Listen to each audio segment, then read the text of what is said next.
नमस्कार। इस खास पेशकश में हमारे साथ एक ऐसे मेहमान जुड़ रहे हैं जिनका नाम डॉक्टर अशोक कुमार है, प्रोफेसर बायोकेमिस्ट्री एम्स हैं। और इस विशेष पेशकश में हम चर्चा करने जा रहे हैं कि क्या मां के दूध में भी जहर हो सकता है।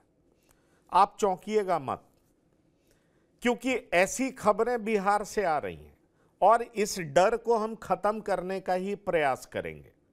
हमें सावधान होने की जरूरत जरूर है, क्योंकि ये जो प्रोफेसर हमारे साथ जुड़ रहे हैं वो उन रिसर्चर में एक हैं जिन्होंने ये पाया है कि जो शिशु मां का स्तनपान करते हैं उनके शरीर में यूरेनियम की कुछ मात्रा जा रही है, U-238। अब कहा यह जाता है कि क्या U-238 बिल्कुल कैंसरस होता है। हमें समझने की जरूरत है कि इनके रिसर्च में आया क्या है, कितना अलर्ट होने की जरूरत है, सरकार को किस हद तक अलर्ट होने की जरूरत है, क्योंकि स्तनपान को अमृतपान कहा जाता है। कहा जाता है कि 6 महीने तक बच्चों को दूध जरूर पिलाना चाहिए। अगर आप अपने बच्चे को स्वस्थ देखना चाहते हैं और साथ ही साथ उसके भविष्य को सुरक्षित करना चाहते हैं, मजबूत देखना चाहते हैं, उसकी बुनियाद मजबूत रखना चाहते हैं, तो 6 महीने तक कम से कम नवजात बच्चे को स्तनपान कराना चाहिए। और 40 लोगों पर जब रिसर्च हुआ तो पाया गया कि यूरेनियम की कुछ मात्रा है। पर क्या यह मात्रा डराने के लिए है? क्या यह मात्रा चिंताजनक है? चिंतित होने की जरूरत है? असलियत क्या है? ये सारी बातों की जानकारी हम प्राप्त करेंगे जो रिसर्चर हैं उनसे, और उनका नाम है डॉक्टर अशोक। फिर से मैं उनका नाम रिपीट कर रहा हूं, doctor Ashok Sharma, professor biochemistry AIIMS. आपका बहुत बहुत स्वागत है। नमस्कार पंकज जी। जी नमस्कार। TV9 के प्लेटफॉर्म पर आपका स्वागत है डॉक्टर अशोक शर्मा जी। नमस्कार। मेरा पहला सवाल है, आज ये न्यूज में सुर्खियां बटोर रहा है, माताएं डर रही हैं, कई लोग परेशान हो रहे हैं। जरा आप बता सकते हैं कि यूरेनियम की जो ये फाइंडिंग है जो दूध में मिला है वो कितना चिंताजनक है। 6 जिलों की 40 महिलाओं पर आपने रिसर्च किया है, और इन 6 जिलों की चर्चा अगर हम करें तो बेगूसराय, उसके बाद समस्तीपुर, खगड़िया, कटिहार, नालंदा और भोजपुर, अगर मेरी जानकारी सही है तो इन 6 जिलों की माताओं पे आपने रिसर्च किया है। तो मैं यही समझना चाह रहा हूं कि ये यूरेनियम की मात्रा उनके अंदर किस हद तक पाई गई है और वो कितना खतरनाक है। पंकज जी, आपका क्वेश्चन बहुत अच्छा है। और नंबर 1 मैं आपको बताना चाहता हूं कि माताओं को इससे, या किसी भी स्त्रीजन को, किसी भी नागरिक को इससे डरने की या घबराने की जरूरत नहीं है। माताएं अपने शिशु को स्तनपान यथावस्थ कराती रहें, क्योंकि माताओं का जो ब्रेस्ट मिल्क है ये बच्चों के लिए एक अमृत से कम नहीं है। 6 महीने तक तो कराना ही चाहिए, क्योंकि जो नवजात बच्चों को एंटीबॉडीज, न्यूट्रिशंस, ग्रोथ के लिए जो भी चाहिए वो सारा माताओं के मिल्क से ही आता है, जो कि अमृत तुल्य है, था और रहेगा। तो इसमें कोई घबराने की जरूरत नहीं है। जैसे कि आपने कहा कि ये स्टडी एक रूटीन स्टडी है जो कि Indian council of medical research के द्वारा फंडेड है। गवर्नमेंट ऑफ इंडिया का ये उपक्रम है और एक रूटीन स्टडी चलती रहती है, कोई इसमें नई स्टडी नहीं है। हाँ, ब्रेस्ट मिल्क में यूरेनियम का मिलना एक नई फाइंडिंग है जो थोड़ा सा अचरज करती है हम लोगों को भी। ये स्टडी महावीर कैंसर संस्थान Patna, NIPER Hajipur, lovely professional university और आपका ये zoological survey of India Ranchi और एम्स, सभी ने मिलके, यहाँ के साइंटिस्टों ने मिलके डॉक्टर अरुण कुमार जी के नेतृत्व में और डॉक्टर अशोक कुमार घोष जी के नेतृत्व में स्टडी की गई है। इसमें हमने 40 लैक्टेटिंग माताओं को, जो कि स्तनपान करा रही थी, उनको इनरोल किया, जिनकी उम्र 17 साल से लेके 35 साल तक थी, उनका ड्यू कंसेंट लिया, उनके मिल्क को लेके जब हमने लेबोरेटरी में जांच की तो उसमें हमको यूरेनियम का कंटामिनेशन मिला।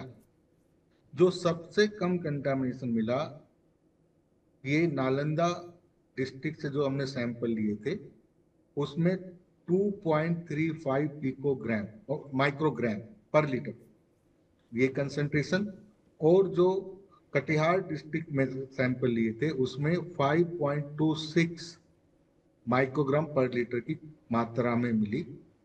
जो WHO का स्केल है सेफ्टी परमिसिबल जो लिमिट है वो थर्ड किसी भी पेय पदार्थ में वाटर में तो 30 माइक्रोग्राम पर लीटर की है। ओके, जो कि माताओं के मिल्क में मिली कंसंट्रेशन जो है 6 गुना कम है। हाँ, लेकिन मिलना नहीं चाहिए, मिला है। ये थोड़ा सा रिसर्च का फर्दर क्वेश्चन है, भाई क्यों मिला, व्हाट इज द रीजन। तो ये हमारी स्टडी का आउटकम है।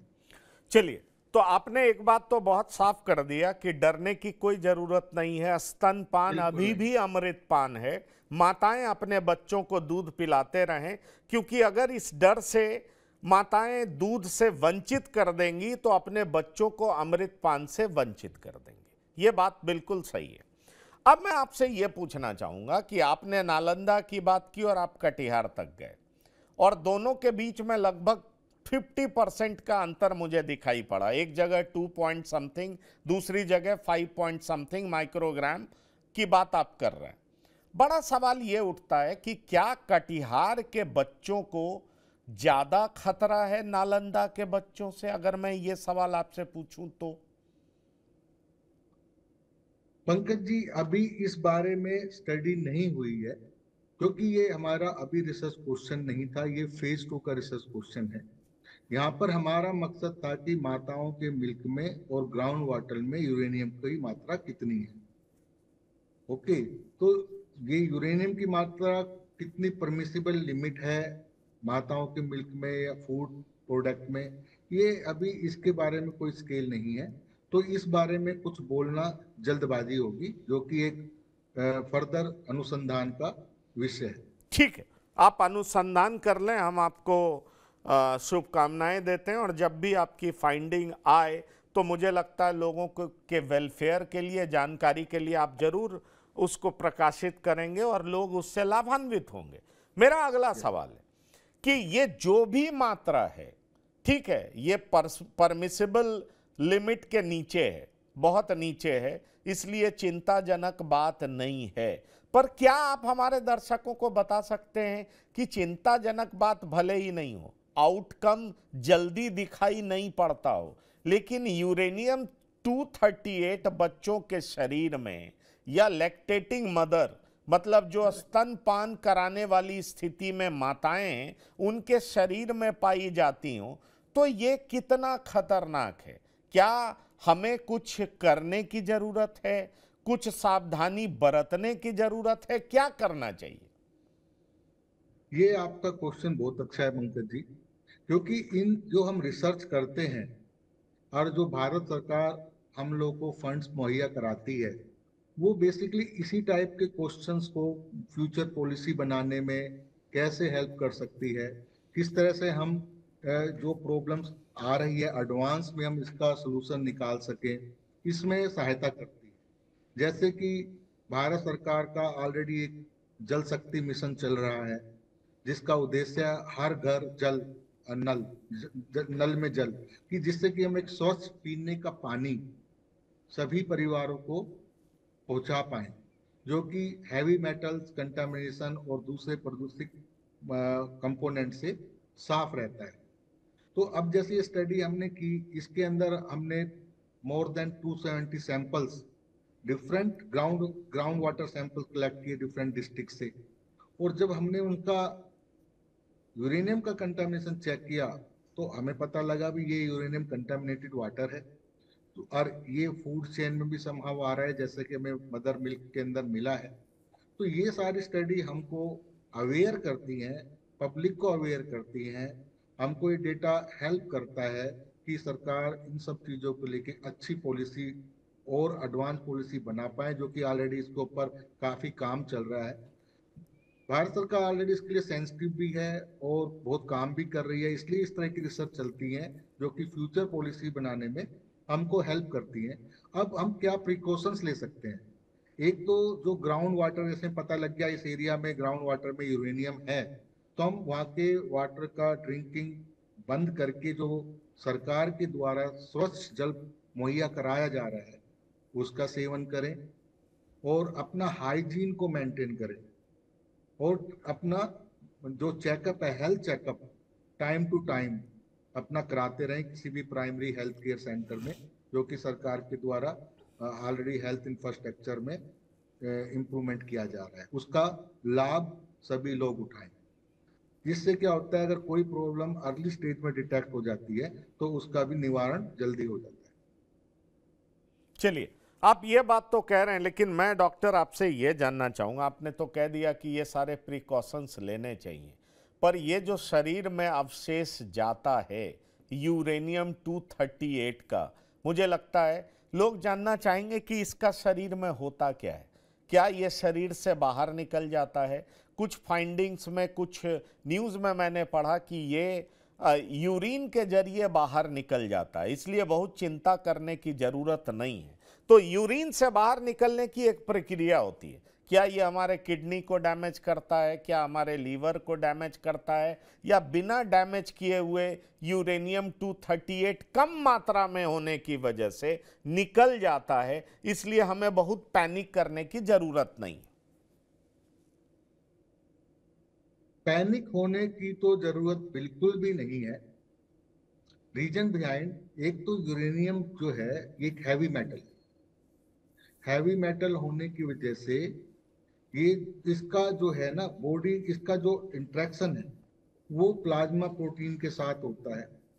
इसकी जो एफिनिटी है मोर कार्बोनेट और फॉस्फेट के साथ है, तो बोन वगैरह में डिपॉजिट होता है।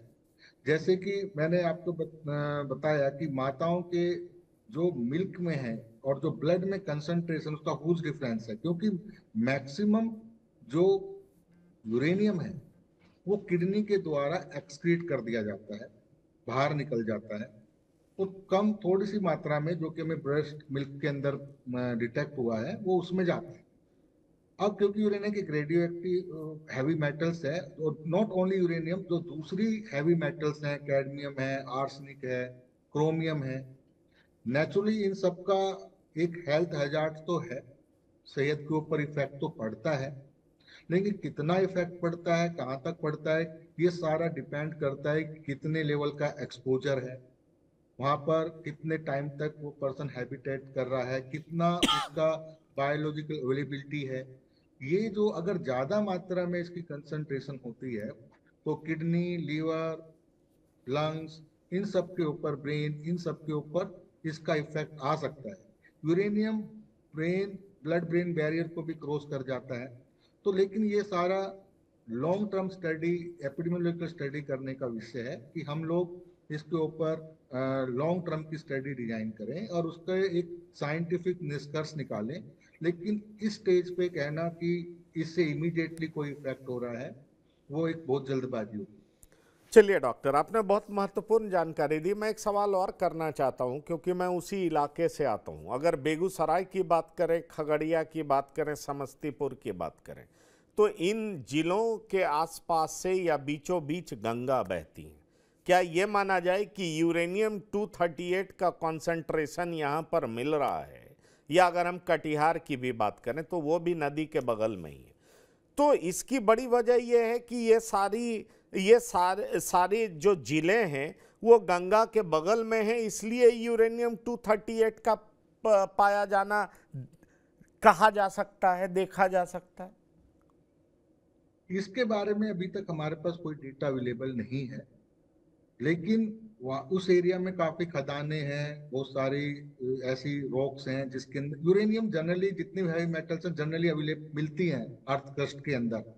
लेकिन उस एरिया में ज्यादा क्यों है, इसके बारे में अभी तक हमको कोई जानकारी नहीं है। इसके लिए फर्दर शोध करने की जरूरत है कि इतना जो हमें कंटामिनेशन मिल रहा है उसका सोर्स क्या है।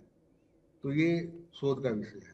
ये शोध का विषय है। तो मुझे लगता है फेज 2 में आप जरूर शोध करेंगे कि इन इलाकों में ही ज्यादा है या और अन्य जगहों पर भी है, और क्योंकि अन्य जगह ऑलरेडी स्टडी पब्लिश्ड है। राजस्थान में, महाराष्ट्र में काफी जगह है जहाँ पर कुएं के पानी में काफी मात्रा में यूरेनियम की कंसंट्रेशन डिटेक्ट हुई है। ऐसा नहीं है कि कोई फर्स्ट स्टडी है। वाटर के अंदर तो यूरेनियम की कंसंट्रेशन के बारे में काफी जगह से स्टडी पब्लिश्ड है और काफी हाई लेवल पे मात्रा में यूरेनियम प्रेजेंट है भूजल के अंदर। लेकिन माताओं के मिल्क में ये फर्स्ट स्टडी। ये माताओं के मिल्क में ये फर्स्ट स्टडी है। मैं इसीलिए तो पूछना चाह रहा हूं कि ये सोर्स क्या है इसका। सॉइल है, कुछ अलग तरह का सॉइल होता है गैंगेटिक प्लेन में, वो सोर्स है या कुछ और सोर्स है, कहां से आ सकता है ये जी। हाँ, ड्रिंकिंग वाटर तो है ही मेन सोर्स कि जो हम पानी पी रहे हैं भूजल का। इसलिए सरकार ने स्कीम चलाई है, जल शक्ति जो मिशन चलाया है, इसी को देख के चलाया है, जिससे कि हम हैवी मेटल फ्री, कंटामिनेटेड, स्वच्छ, साफ सुथरा पानी आम लोगों तक पहुंचा सके पीने के लिए। सभी लोग पानी पीते हैं, हमारी बॉडी 80% वाटर ही है ना। तो हम लोगों को इस पे ध्यान देना है कि स्वच्छ वाटर को कैसे मुहैया कराएं सभी लोगों तक, जो कि ऑलरेडी इस बारे में बहुत अच्छे प्रयास चल रहे हैं। लेकिन बीइंग आम जनता को भी इसमें अवेयर होना पड़ेगा कि वो हर जगह से पानी ना पिए, जहाँ से भी पानी पी रहे हैं उसकी प्रॉपर टेस्टिंग हो और सरकार द्वारा जो मुहैया वाटर सप्लाई है उसका इस्तेमाल करें। चलिए, ये आपने बड़ी अच्छी जानकारी दी और मैं फिर दर्शकों से कहना चाहूंगा कि बिल्कुल घबराने की जरूरत नहीं है। ये परमिसिबल लिमिट से काफी नीचे है, इसलिए आप परेशान मत होइए। माताओं का दूध बिल्कुल स्वस्थ है, अपने बच्चे को पिलाइए और इससे बड़ा अमृत पान कुछ हो नहीं सकता है। एक अंतिम सवाल आपसे करना चाहूंगा, परमिसिबल लिमिट से ज्यादा अगर यूरेनियम की मात्रा हो गई, मुझे लगता है ये अवेयरनेस के लिए बहुत जरूरी है, तभी सरकार द्वारा जो जल मुहैया कराया जाता है उसको पीने के प्रति लोगों का रुझान बढ़ेगा। और ये रुझान बढ़ेगा जब उनको जानकारी होगी कि भूजल की मात्रा नहीं लेनी चाहिए, उसमें क्या क्या है। इसीलिए मैं आपसे ये सवाल पूछ रहा हूं कि परमिसिबल लिमिट से ज्यादा यूरेनियम की मात्रा होगी तो उसका क्या नुकसान हो सकता है। देखो, अगर परमिसिबल लिमिट से ज्यादा मात्रा होती है तो जो नवजात बच्चे हैं उनके ब्रेन डेवलपमेंट के ऊपर, दिमाग के ग्रोथ के ऊपर जो उनका होता है उस पर बुरा इफेक्ट पड़ सकता है। किडनी पे बुरा इफेक्ट पड़ सकता है, उनकी कॉग्निटिव कैपेसिटी, उनका आईक्यू, और लॉन्ग टर्म में कैंसर जैसी बीमारी होने के भी चांसेस हैं। लेकिन ये सारे फैक्ट्स, ये एक अजम्पशन है, लेकिन इसके लिए पूरा एक स्टडी करने की जरूरत है कि लॉन्ग टर्म स्टडी की जाए कि जिन लोगों को यूरेनियम का एक्सपोजर है या लिया गया है तो उनको क्या इफेक्ट पड़ता है। लेकिन ऐसा होने का चांसेस है, और एक ज्यादा क्वांटिटी में, एक परमिसिबल लिमिट से ज्यादा अगर यूरेनियम का सेवन किया जा सकता है। पंकज जी, एक चीज मैं और आपको, आपके दर्शकों को आग्रह करना चाहूंगा कि पहले जमाने में आप देखो हर गांव में पोंड होता था। आप तो गांव से ही बिलोंग करते हैं। जी। तालाब होते थे, जोड़ होते थे, उसमें बारिश का पानी हार्वेस्ट होता था। और आप देखिए, अपने गांव में जब भी कोई हैंडपंप लगाता था 10 से 12 फीट की गहराई पे हमें पानी, पीने का पानी अवेलेबल हो जाता था। वो सारा रेन वाटर हार्वेस्ट होता था। आज के टाइम में हम 150 फुट, 200 फुट तक बोरवेल की से पानी निकाल रहे हैं, जो कि बिल्कुल डीप अर्थ क्रस्ट से पानी निकाल रहे हैं, जहां पर ये हैवी मेटल का कंटामिनेशन के चांसेस ज्यादा हैं। तो हम लोगों को अपनी पुरानी, जो प्राइम मिनिस्टर साहब ने भी कई बार अपने मन की बात में बोला है कि हम लोग कैसे अपने गांवों को दोबारा से उसी सिस्टम में लेके आए जहां पर एक, हर गांव के पास एक छोड़ होता था जहां पे रेन वाटर हार्वेस्ट करते थे। हम अपने बारिश के पानी को बचाएं, अपने जो अपना भूजल है उसके स्तर को ऊपर उठाएं। इससे क्या होगा कि हमें जो पानी की पीने की समस्या है वो तो, उसका सलूशन तो होगा ही, साथ में ये जो हैवी मेटल का कंटामिनेशन है जो हमारी फूड चेन में आ रहा है, फूड में आ रहा है, उससे भी हमको फ्यूचर में निजात मिल सकती है। चलिए, तो ये बहुत बेहतरीन एडवाइस आपने दिया और ये बेहतर सबको मालूम होगा कि किस तरह से प्रधानमंत्री ने अपने मन की बात में भूजल को के स्तर को उठाने की बात कही है और क्यों वो कहते हैं कि चलो गांव की ओर, क्योंकि गांव में अगर हम उस तरह की व्यवस्था वापस लाएंगे तो शुद्ध पानी भी मिलेगा और बहुत तरीके से लोगों का विश्वास गांव के प्रति बढ़ेगा भी। तो इस खास पेशकश में डॉक्टर अशोक शर्मा शामिल होने के लिए और हमारे दर्शकों को महत्वपूर्ण जानकारी देने के लिए बहुत बहुत धन्यवाद और शुक्रिया। धन्यवाद। तो ये डॉक्टर अशोक शर्मा थे जिन्होंने ये बताया कि जो यूरेनियम माताओं के दूध में मिला है, लैक्टेटिंग मदर जो स्तनपान करा रही हैं, वो परमिसिबल लिमिट से काफ़ी नीचे है, इसलिए चिंता का कोई विषय नहीं है। फर्दर स्टडी जारी चल रही है, फेज 2 की स्टडी चलेगी, उसमें बहुत सारी जानकारी हासिल की जा सकती है। इस प्रोग्राम में इतना ही। बने रहिए हमारे साथ TV9 पर। धन्यवाद। नमस्कार।